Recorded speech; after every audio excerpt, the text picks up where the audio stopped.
In a secret government lab in Korea, scientists puts dogs through a series of terrible experiments, hoping they can be used to fight in wars. This program is known as Project Silence. Meanwhile, at the Department of Security, Secretary Young gives Deputy Director Cha some extra money as thanks for his support on his campaign. Later at home, Cha watches his daughter Kyungmin pack since she'll be leaving to study abroad. She packs her dead mom's book too and Cha scolds her, complaining about unnecessary weight.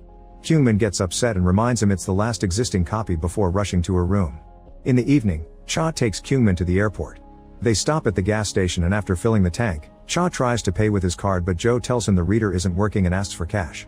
Cha notices that Joe has a master key and accuses him of being a tow truck driver pretending to be a clerk.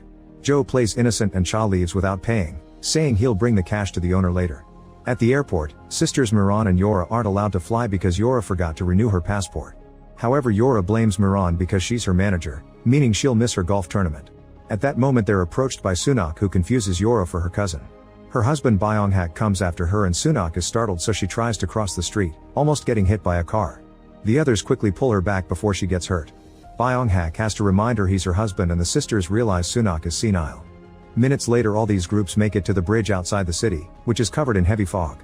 Most drivers are trying to move carefully, but there's a guy in a yellow car that is driving like a maniac while recording it for social media. There's also a mysterious car with a cage driving a bit recklessly and Cha has to move quickly to dodge. As the car passes next to them, Kyungmin sees a sad dog on its window. In another car, Dr. Yang is being transported to a lab by a couple of soldiers. The yellow car speeds up even more and almost crashes against another vehicle, so the driver makes it stop rather suddenly and the car ends up blocking part of the road. This forces the bus carrying Byung-hak and Sunak to also stop, managing to avoid hitting the fence at the last second. However, the other drivers aren't so lucky. A car crashes against the yellow one and this triggers a series of crashes that end up involving almost every vehicle on the bridge.